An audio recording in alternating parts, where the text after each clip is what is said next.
TC, I know you're thinking about retirement. I wanted to tell you, transitioning to retirement. I mean, I'm thinking about it for tomorrow. Is that okay? That's fabulous. Good. One of the most important decisions of your life, and the current financial climate is making many people question if they can still retire on schedule. If you're feeling this way, Steve Cordasco, John Walker, the Cordasco team at Mercer Advisors can guide you through this important transition in your life and create a tailored financial plan so that you can enjoy your retirement with the comfort and confidence of your hard-earned savings and let them provide for your lifestyle. Don't make the transition without a plan. Call Steve and his team, 855-558-3500. Schedule a free consultation, 855-558-3500. Cordasco Financial Network, that's a trade name owned by Mercer Global Advisors. They're an SEC-registered investment advisor. Securities are offered through Andrew Garrett Inc., not affiliated with Cordasco Financial Network or Mercer Advisors. Client experiences will vary. Successful outcomes are not guaranteed. Time now for the headlines from Smerconish.com, the newsletter. This is kind of a headline from the newsletter because we covered it over the weekend. When I was a boy, my father took my brother and me to see the Army-Navy football game at JFK Stadium in South Philadelphia, which no longer exists. It's been imploded many, many years ago. And in that spot, Lincoln Financial Field was erected. It's kind of funny to think about being there as a, 10 or 12-year-old boy in that stadium and watching the Army-Navy football game, a stadium to which I would return at age 15. Kind of frightening, like to think of the old man taking me as a young toddler. And then when I'm 15, I'm back there with a wine skin with Jack Daniels and orange juice and my, junior high school girlfriend watching Leonard Skinner and Peter Frampton. Junior high school? Yes. Junior high school, you had a wineskin? What? Oh, are you kidding me? In that stadium, I saw Frampton, I saw Skinner, I saw the Rolling Stones, I saw Pink Floyd. This is crazy. I did not see Live Aid. I don't know where I was. Oh. I don't know why, of all things. Come on, you have no recollection of not seeing it? And I've befriended Larry Magid, who was the promoter of Live Aid. That doesn't make any sense. 100,000 people, JFK's capacity, 100,000 people. The last concert was the Grateful Dead. I was not yet on the bus, and the city knew they were going to have to condemn the stadium. They did like a pre-concert inspection, and then they decided it could be bedlam if we cancel the show, so we'll cross our fingers, hope the concert goes off without a hitch. Wow. And then we'll demolish the place. And that's what happened. I told someone that I was on the bus this weekend. Did you? Much to their hilarity. I was like, no, you don't understand. Yeah, I listen to it every single morning. You sit there and you hum along and you know the songs. And you know the songs. It's hilarious. A couple of years ago, I returned to an Army-Navy game. That was with my brother. Okay. That was a snowy day at Lincoln Financial Field, and we had a lot of fun. But this Saturday, 2 days ago, I did it again, and this time it was even more special. The game is, or has been, a Philly treasure. We're about to lose it for a few years. I think that Philadelphia has taken this for granted. I mean, it's like our Rose Bowl. It's like Pasadena, in Philadelphia for this one weekend. And it's so much more than a football game. This was the 123rd time, I think, of the Black Knights or cadets and midshipmen meeting for an Army-Navy football game. Wikipedia says, so it has to be true, the Army-Navy game is one of the most traditional and enduring rivalries in college football. It's been frequently attended by sitting U.S. presidents. President Biden was not there this weekend. Nationally televised each year since 1945. The game is primarily played in Philadelphia, but the game has also been held in multiple locations, including Chicago and Pasadena. After Philadelphia, the New York area and the Baltimore, Washington area have frequently hosted the game most often. My host on Saturday was David Urban, and you see David on CNN delivering election-related, political-related commentary. I've known him for many, many years. Our connection is that back in the day, we both worked for Senator Arlen Specter. David Urban's been a guest on my CNN program. He's been a guest on this program as well. Most notably, I think people will remember that in 2016, David ran the Trump campaign in Pennsylvania. Of course. David largely gets credited with Trump's victory and turning out the vote in 2016. I think he has since left the Trump train. I don't know how he would express it, but to listen to what he said on CNN recently, And to know him, I know that he's grown disenchanted, but he should speak for himself. Anyway, David Urban's a West Point grad. He is a West Point grad, and he graduated in a class that included Mike Pompeo and a lot of other notables. Dave McCormick may or may not have been. Wow. May or may not have been, if not, close in time. Missed opportunity there. But there is a whole, West Point mafia. I say, admiringly, and he is in it. And every year he has a box for the Army-Navy game. I've never attended with him before, but TC, you'll remember this story. It's in this box hosted by David Urban. Do you remember the story back in 2016 of Trump walking into the box and greeting Sean Spicer and congratulating him for, quote, kicking my ass on CNN that morning? That was in the box. That was this box. Wow. That was this box because Trump was a frequent guest of David's for a couple of years. And obviously, if he's out of the fold, if David is out of the fold, Trump's not there. No. No. He is not there. Who was there? He's very busy campaigning at Mar-a-Lago. Is he? TC. That's where that is the hotbed of campaign. Who Central. was there? Who was there? Loaded with military brass and a handful of politicians. Come on. Guys, meaning not the politicians, although them too, guys who've seen some things. Ooh. Guys who've seen something. That must have been really neat. I found myself at one point talking to two guys who fought in Mogadishu in Somalia. I'm talking Black Hawk Down stuff. God, what have we been doing Both with our of them, lives? right. I mean, are you kidding me? Both of them wondering aloud to me it was why cold they when I lived. walked into the studio this morning. Why they lived when so many of their colleagues died that day. Oh and my one of the God. guys was an original member of Delta Force. Wow. I met a couple, Tiffany and Scott Smiley. Handsome couple. Handsome guy. She's a beautiful woman. Her name was familiar to me. I didn't discuss it much on POTUS. She had run for the Senate and lost to Patty Murray in Washington. He is the Army's first blind active duty officer. And I'm conversing with this couple, and it took me a few minutes before I realized, wait a minute, something's not right with his vision. I didn't even know initially. Wow. Looked him up afterward, and I'm going to post this story at Facebook and put it in my Twitter feed as well.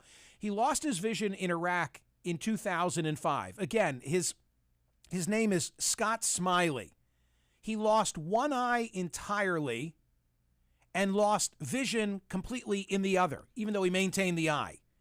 His story has been written about at military.com. It says, one of the last things Smiley remembers seeing is a parked vehicle on a roadside in Mosul, Iraq in April of 2005. The rear sagged toward the ground, perhaps heavy with explosives. The man behind it looked suspicious. But in his Stryker armored vehicle, head and arms exposed, Smiley followed the Army's warfare rules of engagement that encourage minimum force to achieve the mission. We don't just shoot people because they look scary. Maybe the shocks were out in the back of the car, he said. The decision I made was to ensure that if the man was bad, not to let him harm anyone else. I shot 2 rounds in front of the vehicle, and that's when the man blew up the car and himself, and metal entered my eyes. Surviving an explosion that almost killed him was just the start of Smiley's ordeal. Recovering at Walter Reed National Military Medical Center, he struggled with the reality of losing one eye entirely and sight in the other. He asked, "Am I truly blind? Will I always be blind?" Received a Purple Heart. With the support of his wife, high school sweetheart Tiffany, he admits to spending time under a cloud wondering why this had happened to him. He embraced a mourning process for his sight, working to focus not on hardship, but on the good that had come for it. And then once the Army's Medical Review Board declared that he was mentally and physically fit to serve, he was ready to move forward. Despite his blindness, he earned a master's in business administration from the Duke University Fuqua School of Business Administration. A graduate of the U.S. Military Academy, he went on to teach military leadership at West Point and to command the Warrior Transition Unit at West Point's Keller Army Medical Center, et cetera, et cetera, et cetera. He jumped in tandem with the U.S. Army's parachute team, the Golden Knights. He skied in Vail, Colorado. He became a motivational speaker and spoke to the U.S. men's Olympic basketball dream team. Wow. I wanted to give them a small glimpse of what wearing the American flag on their uniform means. Wow. Okay? Wow. That's who I was speaking to.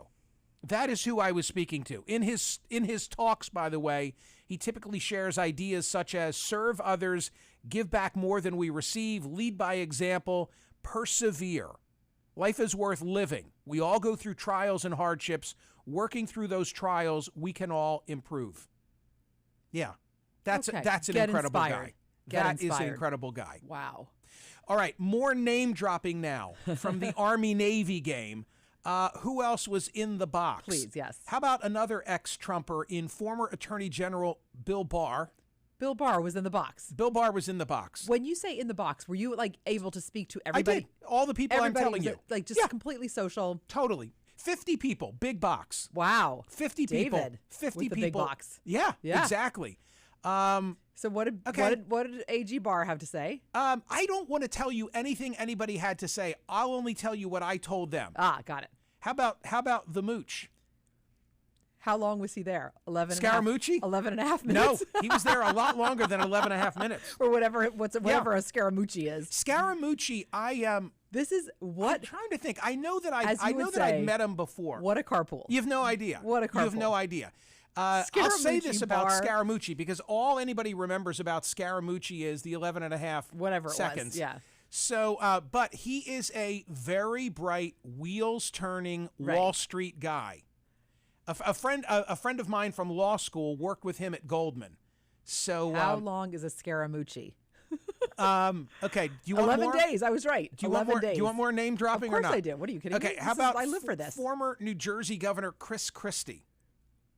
Stop with yourself. With whom I had a very lengthy conversation. I'm really glad because I wasn't sure, right? We put all that aside. We all played nice. Oh, did you play nice? You didn't explain to him that I was dying to say to him, like, Governor, let's that have headline was not like, let's air it out. Right. But I just thought it was not. It was not. But now day. you've reset. Maybe we you've reset. We had a very pleasant conversation that does not surprise me. About a number of different subjects, but most notably, I said to him after we talked politics. Again, I'll tell you what I said to any of these people. Was there ever a talk of like as you enter the box off record?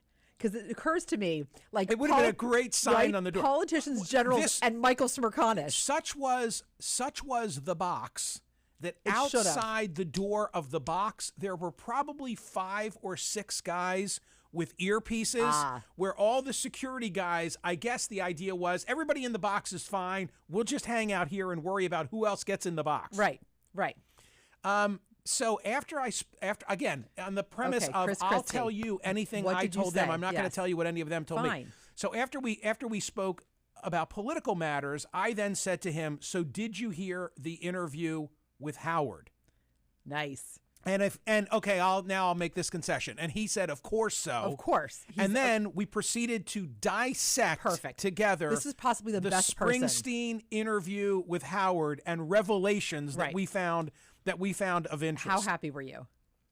Caitlin Collins was in the box. From CNN? Kind of funny because I had just been on CNN's New Day Friday morning.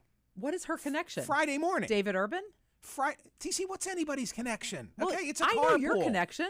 Well, she was there. Chris Licht, the president of CNN, was also there. Chris Licht was there. He was there too. Oh my! But Caitlin Collins, it was funny because I love Caitlin Collins. Because I had just been on, but I don't think I'd ever met her before. Oh, really? Right. What is she like in person? Same as she is on TV? She was wonderful. Yeah. She was delightful. Yeah. She's young. She was delightful. She's not yet 30. Yeah, she's delightful. Oh my God, one of my sons is just so smitten with Caitlin Collins. Good taste.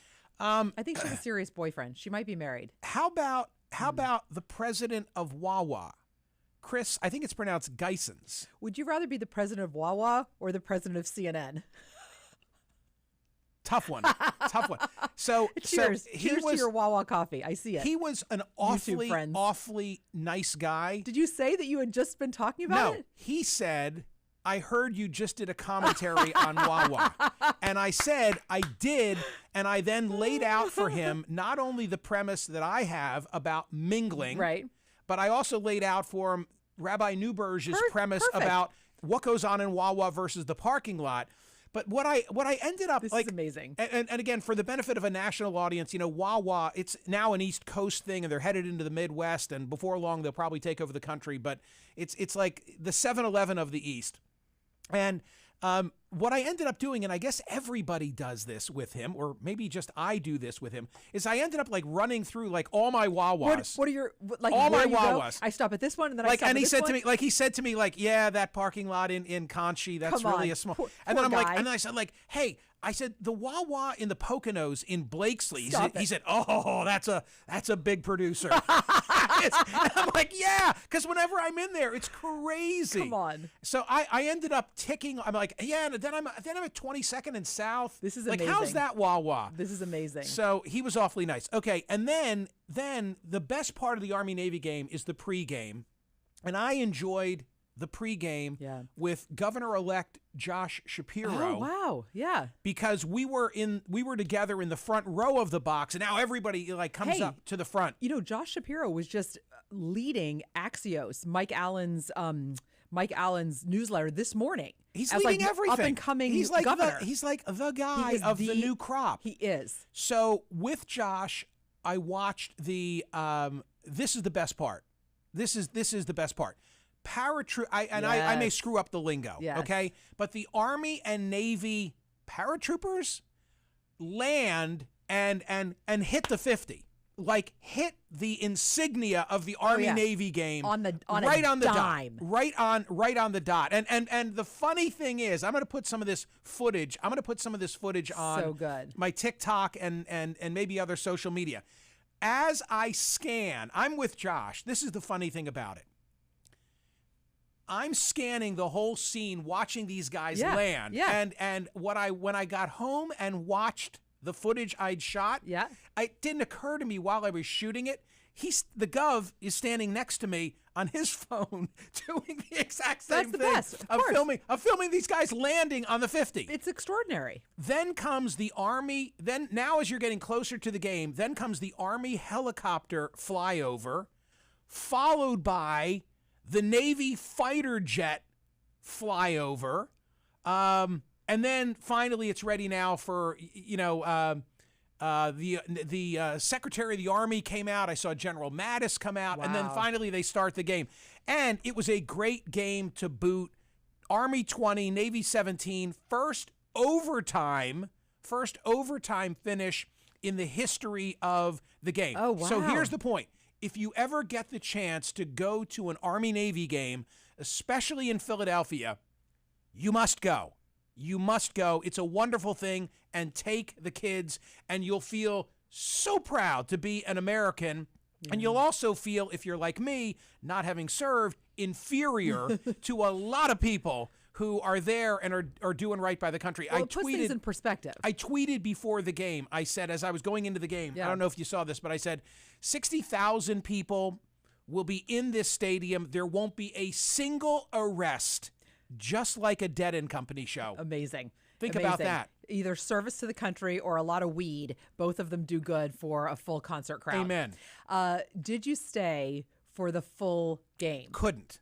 What? Could not. What are you talking about? I had to pick It went up, into overtime. I had to pick up dinner at Villa de Roma because I You had could do to that meet, after. I was on a clock. I Oh, had to geez. meet Mike Baldini at a Starbucks in suburbia because I was the bag man for a change. He wouldn't have minded. No. It goes The guy- overtime. He wanted his shrimp scampi hot, and I was destined to deliver it. Villa, which is in the heart of the Italian I market. cannot believe you did this. Villa You left the game to get Italian food. Villa de Roma is in the heart of the Italian market. People who have seen The Irishman, our friend Sure. Charlie Brandt. Of I course. heard you paint houses. Yep. Villa de Roma, not the real villa, although some exterior shots, but it factors very much into The Irishman, which is that Scorsese three hour long, it's worth it picture. I'll wrap up on this thought. It's funny that you bring this up. I know you're seeking to embarrass me for not having stayed for the full game. I'm not embarrassing you. I'm just astonished. Mike placed a big order, half for me, half for him, and I told him I would meet him in a Starbucks parking lot at 6 p.m. You two are crazy. And I needed to be on schedule. Crazy. So, but I wanted to tell you this, and then I'll let it go. There's something about, here's another tip, and I don't know if this applies elsewhere. there's something about this time of year with a chill in the air and Christmas lights and decorations and so forth to being in the city at Christmas time, and especially on 9th Street in South Philadelphia. It just had a really good feeling. You felt holiday. I mean, that's how I felt when we went into the city for our luncheon. Yeah. It felt festive. It feels festive. Is the right word. It does indeed. Yeah. Anyway, go to an Army-Navy game. Great if you ever get the chance, go to an Army-Navy. That is my postcard from the 100 and, what did I say? 30. I better get this right. Okay, get it right. I'm going to just look at my notes. How many Army-Navy games are there? Are you singing? 23rd. There you go. From the 123rd Army-Navy game. See ya.